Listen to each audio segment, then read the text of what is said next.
dude, it's Boy with a Dream! Oh, hero-loving woman? I hate her. What? Patrol dog with something to say? Like, how dare you, though?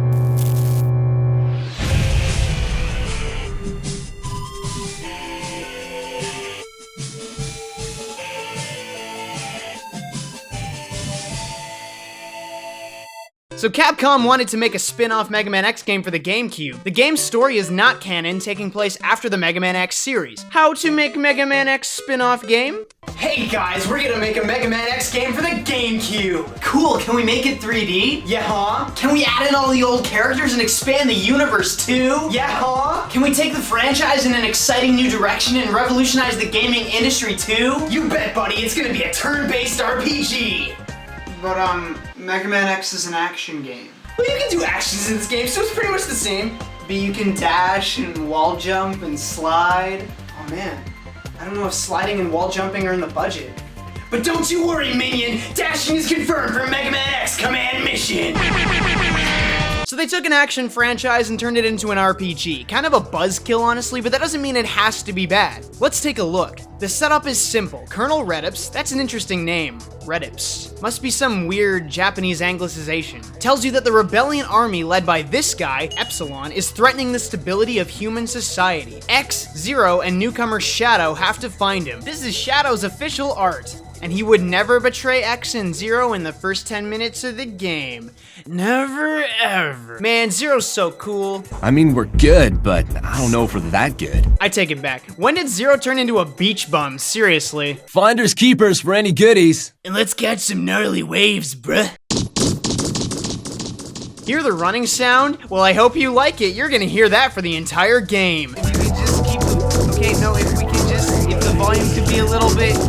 quieter. This game is unbelievably slow. Killing enemies is a fucking chore. Like, I get it, it's the first stage and you only have X for now, but it's an absolute slog through pure inconvenience. Maybe they want to show you how much you need your friends, I don't know. You find a room with a bunch of broken pods. Supposedly several powerful Reploids escaped. See, that's kinda cool. You can read the names and try to imagine what awesome bosses you're gonna fight. And Mega Man's bosses have always been my favorite thing. They're always so iconic. Like, here's the first boss you fight. Giant blue hippo with rocket on back called Hippopressor? Fuck, man, that should be a new Pokemon. Seriously, look at how cool this thing is. You even cut the poor bastard's head clean off. And damn, that's nasty. I should have mentioned, Zero joins you for this fight, because I guess Shadow's busy betraying you or something. Zero is awesome in combat. His sword feels great because of its multiple hits, whereas X's Buster just feels weak. Honestly, I wish this game was about Zero. Can anyone relate to X as a character? Does X even have a character? Finally, you get to the end of the first level. Ugh, sorry, I was sleeping. Also, I think that's the first African anything I've seen in a Mega Man game.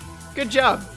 Kind of. And then this happens. Okay, X and viewers at home, keep this little plot point in mind. Betrayal is totally possible in this game. This is important. Oh, and also X, buddy, would you invite a Reploid named Evil on your mission? How about Nightshade? How about XX Deadly Kill XX? How is this not the first thing you expected?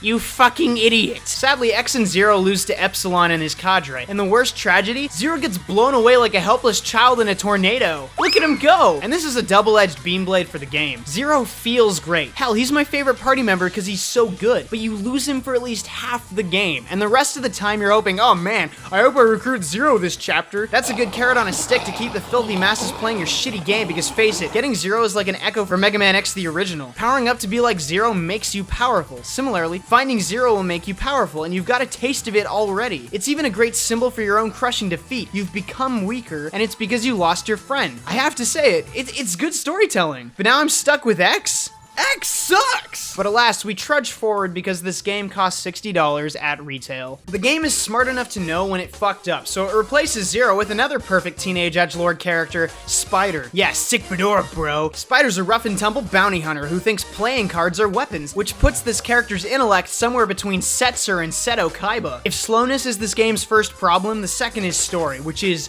so important in an RPG to get right. So here it is. X meets some loser named Ale. He's a new character character, but thankfully he's bland and uninteresting because you won't see him ever again. Mechanaloids attack X and Ale during their conversation, and Ale pushes X into another room, even though they both clearly had time to escape, and X could have easily destroyed them. Lost Kingdoms much? There he chooses to sacrifice himself for literally no reason to save X, who he just met. So that wouldn't be completely annoying, if not for Spider joining X because Ale was supposedly Spider's comrade in the past, and bounty hunters can have honor and a bunch of other bullshit. To top it off, this worthless character gets mentioned for the rest of the game because of how brave and selfless he was. We met him for less than a minute, and he's already being hailed as the Reploid fucking Redeemer. It's just irritating to listen to, especially when his death was completely in vain. Anyway, you kill Neon Tiger and rescue some guy, and that's the second stage. Right, so the rest of the game will progress like this. Slog through a million boring battles, recruit a party member, kill a boss, and start again. So let's talk about characters then. This game isn't canonical, and it sets up a bunch of new characters. So we have X, Zero, and Axel on the front, all returning characters from previous X games. The first three new characters are Shadow, Redips, and Spider. I have to give Mega Man's art director credit. Like, the characters always convey their main characteristics immediately, so they are easy to understand and really memorable. They're colorful and interesting to look at mostly. I suppose that's a strength for the action games, but when story is very demanding, it's almost a weakness. The colors and designs almost seem like a crutch for the lack of effort put into character development. Characters don't get enough nuance or depth to make many of them more than one-dimensional. Only villains really seem to rise above mere cardboard character status, and that's only a few. X is Justice, that's his character. Zero is a lone wolf tough guy. Spider's a fucking meme lord RPer, the kind of guy who writes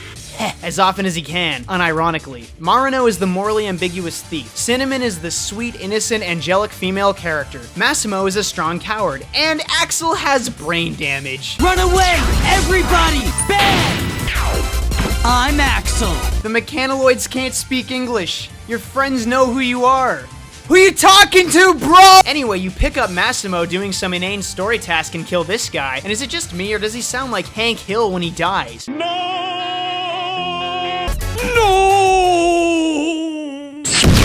Utterly majestic. You head off to another stupid task unrelated to killing Epsilon. Yeah, remember the actual story? You meet Marino the thief and the most annoying girl in the world. Listen to the voice acting. Can I help you with something, Marino?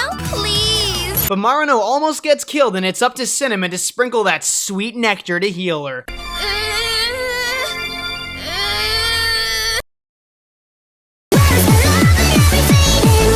So Marino joins you because, and this is a classic reason, she's not gonna stand by while the rebellion armies steal stuff she could be stealing. Wow. So she joins the legendary Maverick Hunter to kill them so she can steal Cinnamon.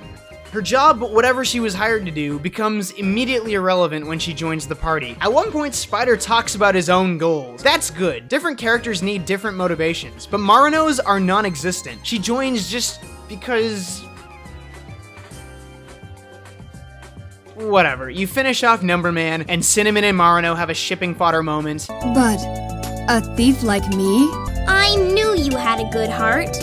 That's why I let you kidnap me. Then you find the stupid platypus doctor and leave. You know, Redips was kind of established as an important character at the start, like the guy giving orders to X, but he hardly gets any lines because of some telecommunication interference. Redips. It's such a weird name. R-E-D-I-P-S. And wait a second, the manual says his name is Rideps, but the whole game he's called... hold up. Sure would be a shame if the game was that fucking stupid.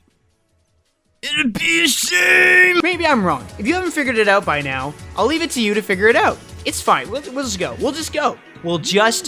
So you find Axel in a storage room alone looking for something, which we call jacking it in the human world. Then, because everyone knows Axel is so worthless you need a better party member, they give you a trail of bodies leading to Zero. Awesome. So you kill Storm Eagle. Okay, seriously, guys? Thankfully, Zero's leaving again! That's right, he can't stand working with randos because he still has PTSD about becoming the one-man Team Rocket thanks to Shadow. Thanks, Capcom. I'm glad when I ask for something, you give me exactly the opposite of what I want. The battle system was praised by some critics as entertaining, but I gotta be honest, Who the hell cares? It's still a turn-based Mega Man game. It's already lost an amount of control that you expect from it. You can attack, fire weak sub-weapons, use a special more powerful ability unique to your Reploid when your bar fills up, turn OP once per mission, defend, and use stored sub-tank energy to heal. It's really simple, not particularly interesting, and boss fights devolve into activate hyper mode and blast them very quickly. People complain about difficulty too, especially in regards to not gaining a white mage character until the 3rd stage, but there's nothing difficult about it. I had maybe 3 game overs, all in boss fights, and all of them were easily circumvented by trying a second time and changing a few tactics or remembering to just use an item. You don't even have to grind. Running through the game normally will get you to level 28 or 30 by the final boss, which is definitely enough to kill it. Moving on. The party meets Shadow again, shocker, and he's powered up with super force metal, which makes him even stronger. He's mostly an exposition engine at this point. Spider seems interested in the metal though. Shadow's about to destroy the party when Zero shows up again! Okay, so Spider saves Zero from a fatal sneak attack and annihilates Shadow. Because of course we have to show that Zero's a good guy and he's capable of saving other people. You fight Pharaoh Man. Oh my fucking god. And Spider sacrifices himself to save your lives. Goodbye, sweet meme lord, and may you find peace where the fields grow orange with Cheetos and the streams run green with Mountain Dew. Now, after several long and pointless adventures, we can finally destroy the Rebellion Army after killing the cadre. Oh, that's good game design. So in the desert we find Farum, another case of Japanese game developers thinking the femme fatale sadist seductress character is new and interesting. Pro tip, it's not. She laughs as you drown in quicksand, but you live to grind another day. The first member of the Rebellion Army cadre, Botos, is a definite step up in game mechanics. The game is almost fun with a challenge. Then you remember what game you're playing. The next stage is Ice Place, and X sees a strange thing in the tiny windows in the facility, so he takes out his iPhone and snaps some pics for analysis. Let's play a game. Can you guess what's in the facility? No? Not yet? How about now? If you know, good for you. You have some decent inference skills. If not, let's review. A large, upright cylindrical construct made of metal in a secluded facility operated by a terrorist organization. And the answer is, God, what are you, dumb? So Botos is generally fucking about, but you chase him off and find Farum. You crush her, and this scene plays.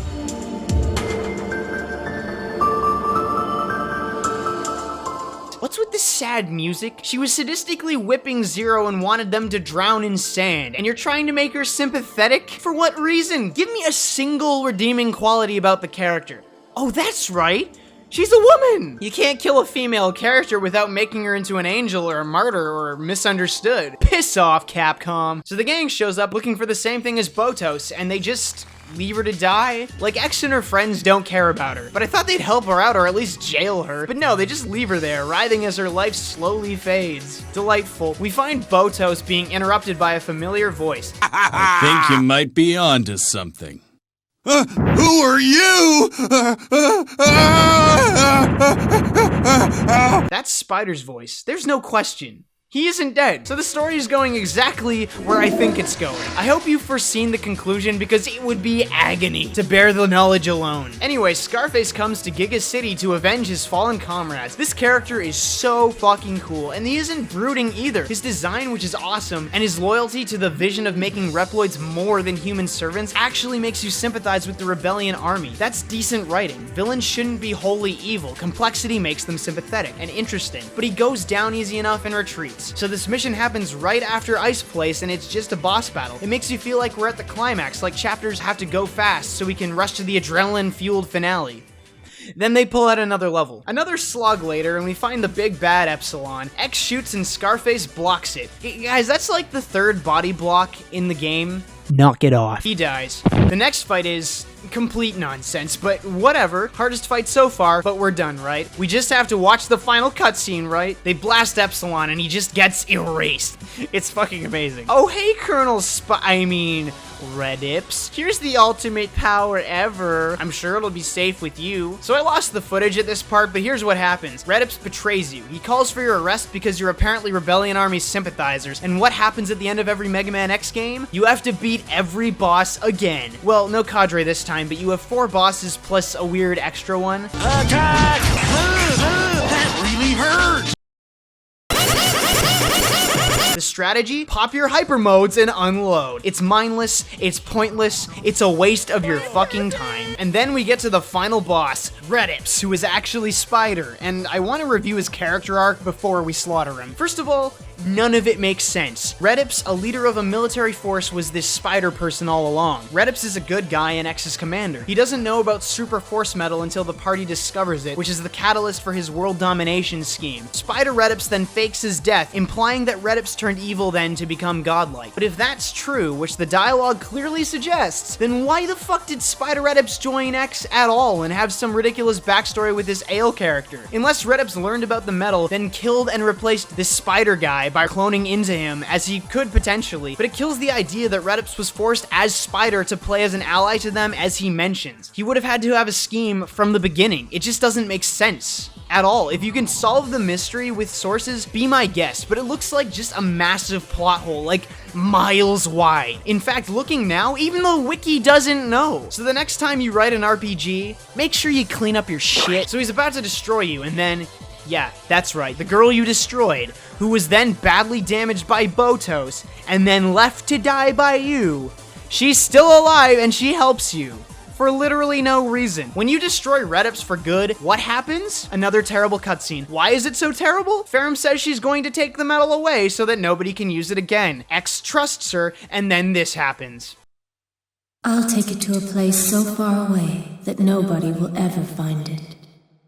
I literally couldn't believe that they went with this ending. First of all, nice parallel with the first falling scene, jackasses. Second, the metal was never shown to be explosive on its own. This refined metal for Reploid use is very likely safe, or Redips wouldn't have strapped it on his fucking body, or it would have exploded when you were blowing up chunks of it throughout the fight. Third, this character isn't interesting or important. Stop pretending she is. She shows up once at the start, then halfway through as a villain, and then suddenly again later as a sympathetic villain who you leave to die, then as an angelic fucking savior. Shut up, game! Fourth, she commits suicide for no reason. There's a million ways, if it was actually explosive, that they could have gotten rid of it without killing Ferrum. Like what, did she honestly want to die? They couldn't just put a timed bomb on it and blast it into space later? Are X and his friends, considering they just handed the medal over to Redips before, so incompetent that they'd rather toss it into space to explode? I'm sure that won't cause any problems setting off a nuclear explosion so close to the Earth. All of this to make a single female minor villain redeemable.